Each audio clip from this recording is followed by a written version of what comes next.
The morning mist danced across Seaside Bay as Nora Mitchell unlocked the doors of the children's library.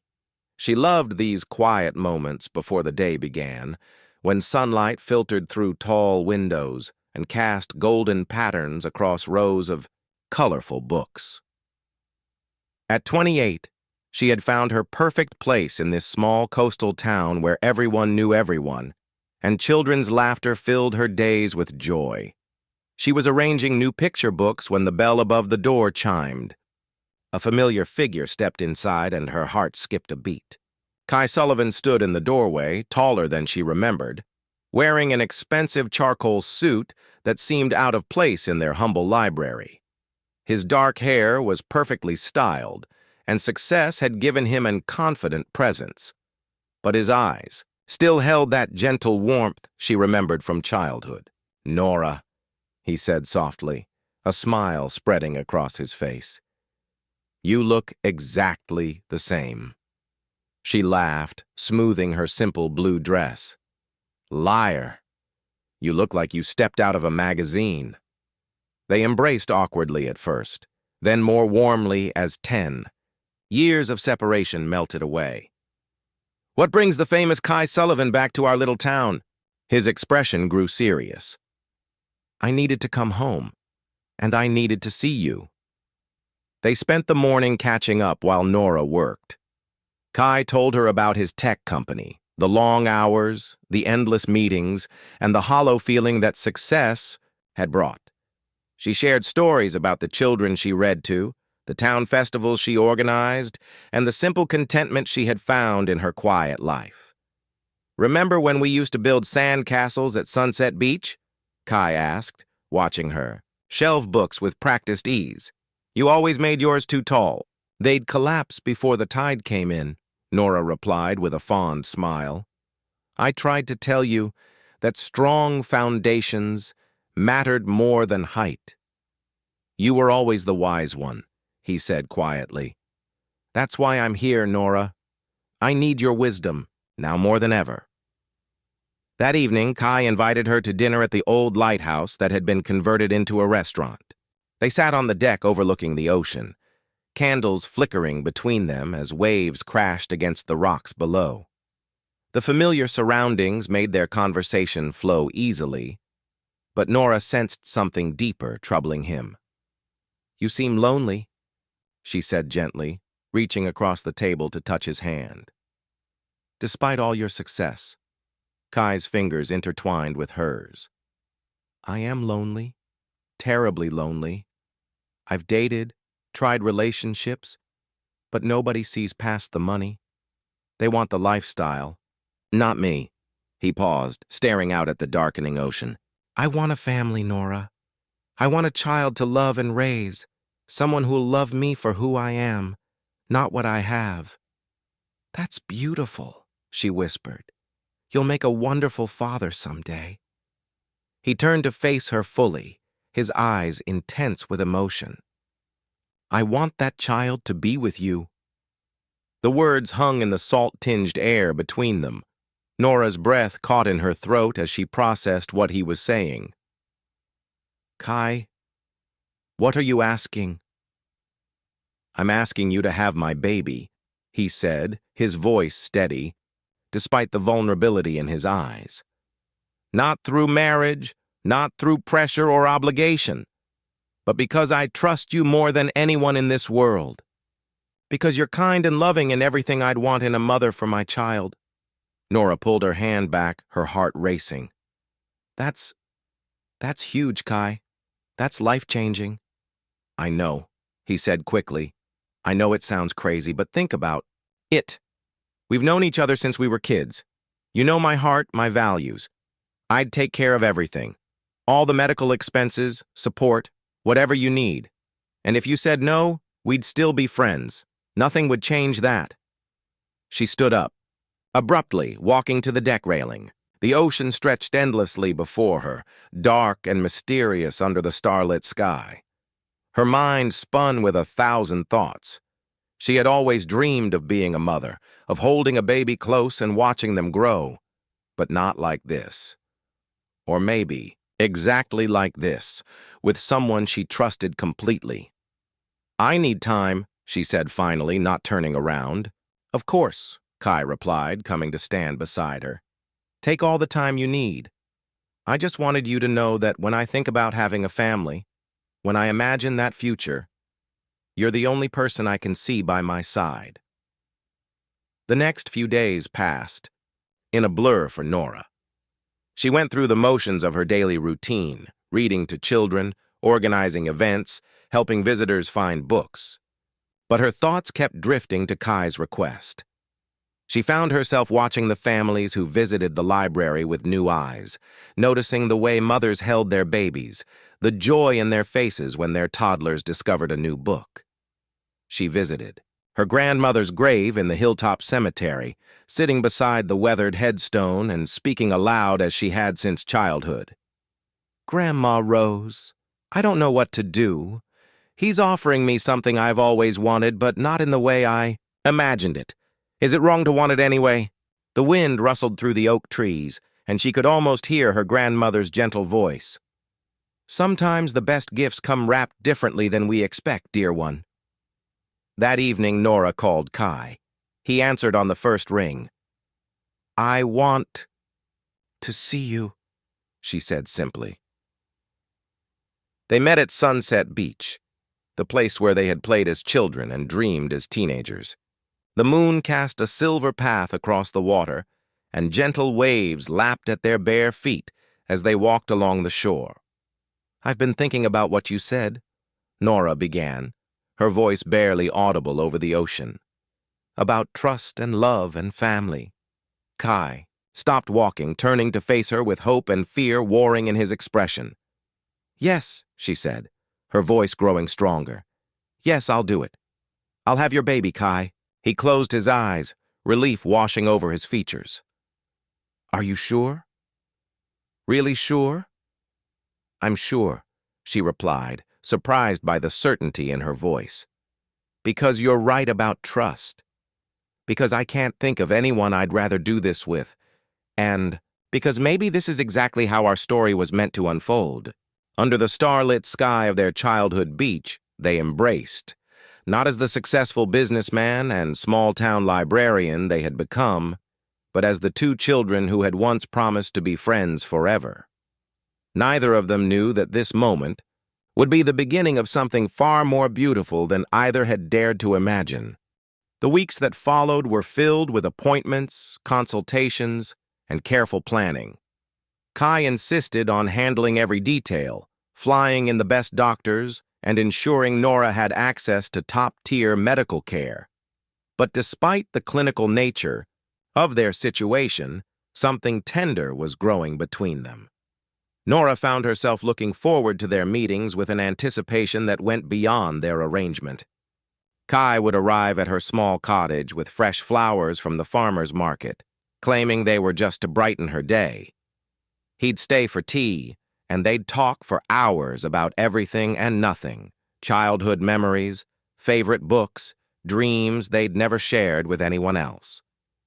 "Do you remember the tree house we built behind your house?" Kai asked one afternoon as they sat in her garden, surrounded by late-blooming roses. "Built? You mean the disaster that nearly killed us both?" Nora laughed, pouring lavender tea into delicate china cups her grandmother had left her. "Your engineering skills needed work." "Hey, it held together for almost a week," he protested with mock indignation. "That's longer than most of my childhood projects." "True. Remember the go-kart that fell apart halfway down Miller's Hill? Don't remind me, I still have the scar." He rolled up his sleeve to show a faint mark on his forearm. "But you stayed with me at the hospital until my parents got there." "Of course I did. That's what friends do." Their eyes met across the small table, and something shifted in the air between them. The word friends suddenly felt inadequate for what they were becoming. The first medical appointment was surprisingly emotional. Dr. Sarah Chen, a kind woman with gentle hands and a reassuring smile, explained the process in detail. As they discussed timing and procedures, Kai reached for Nora's hand without thinking. She didn't pull away. "This is a beautiful thing you're doing," Dr. Chen said warmly. "It's clear you both care deeply for each other and for this future child." Walking out of the clinic together, they were quiet until Kai spoke. "Are you having second thoughts?" Nora stopped walking, considering the question seriously. "No," she said finally, "but I am having new thoughts." "What kind of new thoughts?" She looked up at him, her cheeks flushed with something that might have been embarrassment or excitement. "Thoughts about how this feels less like helping a friend and more like something else." Kai's heart hammered against his ribs. "Nora, I know we agreed this was just about having a baby," she continued quickly, "but I can't pretend anymore that my feelings for you are just friendly." He stepped closer, close enough that she could smell his cologne mixed with the ocean breeze. "I've been in love with you since we were 17, he whispered. "I just never thought I was good enough for you." "Not good enough?" she breathed. "Kai, you're brilliant and successful and kind. You're everything any woman could want. But I'm also driven and obsessive, and I work too much. I don't know how to slow down, how to just be present." She reached up and touched his face gently. "Then maybe it's time you learned." Their first kiss happened on the steps of the library after closing time. Soft and tentative at first, then deeper as years of suppressed feelings finally found their voice. When they broke apart, both were breathing hard. "This changes things," Kai said, his forehead resting against hers. "Everything," Nora agreed, "but maybe that's okay." They decided to move forward with their original plan, but now with the acknowledgement that their feelings had evolved. The artificial insemination procedure took place on a Tuesday morning in early November. Kai held Nora's hand throughout, and when it was over, he helped her to the recovery room where they lay together on the narrow bed, talking softly about their hopes for the future. "What if it doesn't work?" Nora asked, her head resting on his shoulder. "Then we try again," he said simply. "And again, if necessary." "I'm not going anywhere, Nora. Whether this works or not, I want to be with you." "Promise?"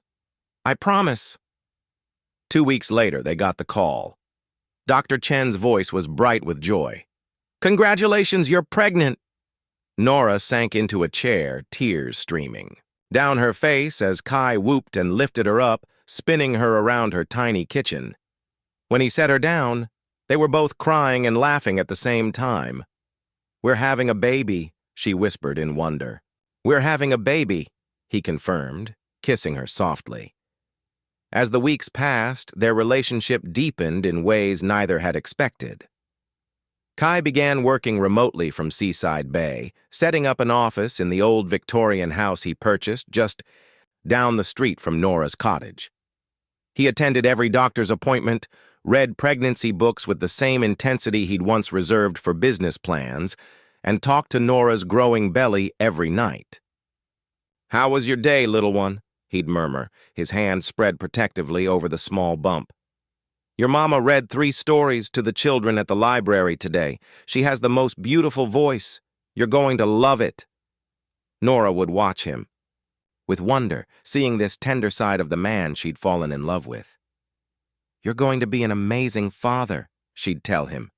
"Only because I have an amazing partner," he'd reply, looking up at her with eyes full of love. Their relationship wasn't without challenges. Kai still struggled with his need to control every detail, wanting to bubble wrap Nora and protect her from any possible discomfort. Nora had to learn to let him take care of her while maintaining her independence. "I can still work, you know," she said one morning when he suggested she reduce her hours at the library. "I know you can. I just worry about you overdoing it." "Kai, I'm pregnant, not fragile. Women have been doing this for thousands of years." He ran his hands through his hair, a gesture she'd learned meant he was struggling with anxiety. "I just can't bear the thought of anything happening to you or the baby." She took his hands in hers, steadying him with her calm presence. "Nothing's going to happen. But if something did, we'd face it together. That's what partners do." The word Partners settled something in both of them. They were building something real, something lasting, something that went far beyond their original agreement. One evening in her second trimester, as they sat watching the sunset from her front porch, Kai turned to her with an expression of pure love and wonder. "Marry me," he said simply. Nora's breath caught. "Kai, I know this isn't how either of us planned it. I know we're doing everything backwards. But I love you, Nora. I love you and our baby and the life we're building together. I want to make it official. I want to be your husband." She was quiet for so long that Kai began to worry he'd rushed things. Then she smiled, the radiant smile that had captured his heart as a child and held it ever since. "Ask me again," she said softly. "What?" "Ask me again. Properly this time." Understanding dawned in his eyes. He slipped off the porch swing and down, onto one knee, taking her hands in his. "Nora Mitchell, you are my best friend, the love of my life and the mother of my child. Will you marry me?" "Yes," she whispered, tears of joy streaming down her face. "Yes, Kai Sullivan. I'll marry you." As he slipped his grandmother's ring onto her finger, a simple band with a single diamond that caught the last rays of sunlight, Nora knew that their story was unfolding exactly as it was meant to.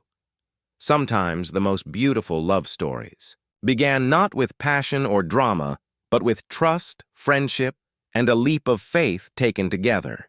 The winter months in Seaside Bay wrapped around Nora and Kai like a soft blanket. As her pregnancy progressed, their love deepened into something rich and sustaining. They spent quiet evenings by the fireplace in his Victorian house, reading baby books and debating names while snow fell softly outside. "What about Emma?" Kai suggested one evening, his hand resting on Nora's rounded belly. "Emma Sullivan," Nora mused, testing the sound. "It's pretty. But what if it's a boy?" "Then, maybe James after your grandfather?" She smiled, covering his hand with hers. "James Kai Sullivan. I like that." The baby kicked, as if responding to their conversation, and they both laughed. These were the moments Nora treasured most, the simple domestic conversations that felt like coming home. Their engagement was announced in the local paper, causing quite a stir in their small town. Mrs. Henderson from the bakery claimed she'd always known they'd end up together. The children at the library were thrilled that Nora was having a baby and getting married to the nice man who sometimes read stories with funny voices.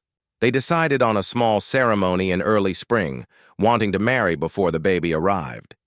The planning was simple, just close friends and family in the garden behind Nora's cottage, with the ocean providing a soundtrack of gentle waves. "Are you nervous?" Nora's sister Emma asked, as she helped adjust the simple white dress that accommodated Nora's 7-month belly. "Not about marrying him," Nora replied, looking at herself in the antique mirror. "I've never been more sure of anything, but about becoming parents, terrified and excited in equal measure." "That's exactly how it should be," Emma said with a warm smile. "You two are going to be wonderful parents." The ceremony took place on a perfect April morning, with cherry blossoms falling like snow around them. Kai waited at the simple arch they'd decorated with local wildflowers, his eyes never leaving Nora as she walked toward him. He looked handsome in his navy suit, but it was the expression of pure love on his face that took her breath away. Their vows were personal and heartfelt. Kai spoke about how Nora had always been his anchor, his home, and now his future. Nora promised to love him through all of life's adventures, to be his partner in building dreams and raising their family. "You may kiss your bride," the minister said with a warm smile. As Kai's lips met hers, their baby kicked enthusiastically, making them both laugh against each other's mouths. Their guests erupted in joyful applause, and as they walked back down the aisle as husband and wife, snow-white petals danced around them like blessings. The reception was held in the library, transformed with fairy lights and spring flowers. Children from Nora's story time served as honorary attendees, their excited chatter mixing with the adults' conversations. Kai's business partners had flown in from the city, looking slightly out of place but charmed by the small-town warmth. "This is perfect," Kai whispered to Nora as they swayed to their first dance, her belly between them making the embrace awkward but beautiful. "Better than perfect," she replied, looking around at all the people who had supported their unconventional journey to love.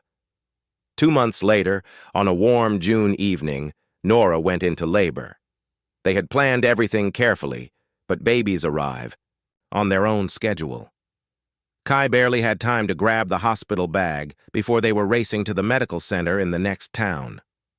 "Breathe with me," he coached, holding her hand as another contraction washed over her. "I am breathing," she panted. "This hurts more than I expected." "You're doing amazing. So strong. So beautiful." Dr. Chen met them at the hospital, her calm presence immediately reassuring.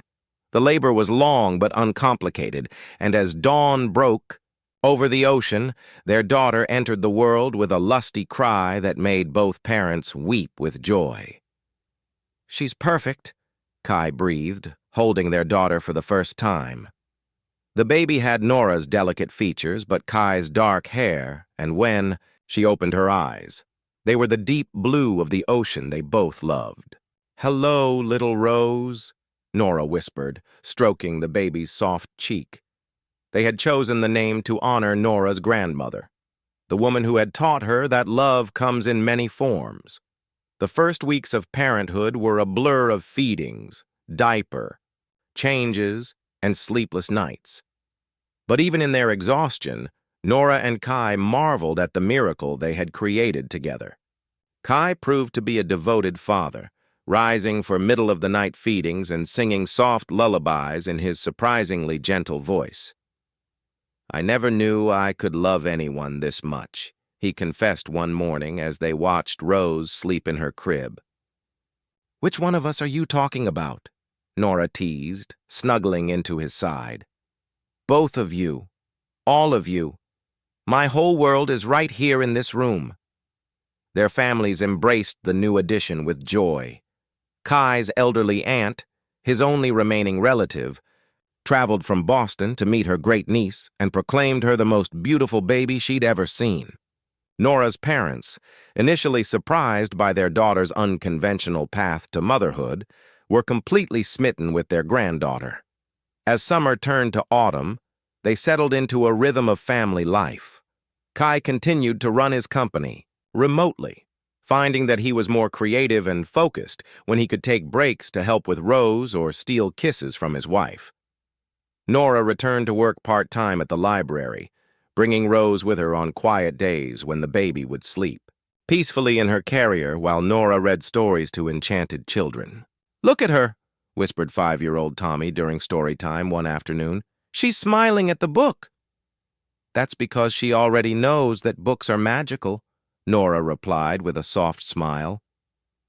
One evening in October, as they sat on the porch, watching the sunset with Rose sleeping peacefully in Nora's arms, Kai reflected on how dramatically his life had changed. "A year ago, I was lonely and empty despite all my success," he said quietly. "I thought I needed to have everything planned and controlled to be happy." "And now?" Nora prompted, shifting Rose to her shoulder. "Now I know that the best things in life can't be planned or controlled. They have to be trusted and nurtured and allowed to grow naturally."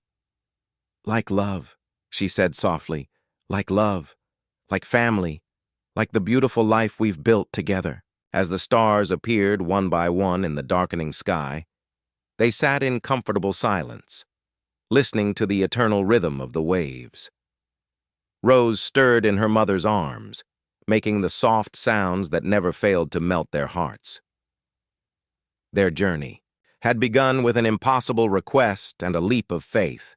It had grown through trust, friendship, and the gradual recognition of love that had always been there, waiting patiently to be acknowledged. Now, holding their daughter while the ocean sang its ancient lullaby, they knew they had found something precious and rare. The millionaire's request for a favor had indeed changed everything. Not just for Kai, who had found the family he'd always yearned for, but for Nora, whose quiet life had blossomed into an adventure beyond her wildest dreams. Their love story hadn't begun with fireworks or grand gestures, but with honesty, courage, and the simple recognition that sometimes the most beautiful gifts come wrapped in the most unexpected packages. As they walked inside together, Rose cradled between them. They were already dreaming of the future. Birthday parties and bedtime stories, first steps and first words, and perhaps someday more children to fill their house with laughter and love. Their story had started with a question born of loneliness and hope. It had grown into a testament to the power of trust, friendship, and love that blooms when two hearts are brave enough to take the leap together. And as they tucked their daughter into her crib and prepared for another night of shared dreams, they knew this was just the beginning of their beautiful, unexpected forever.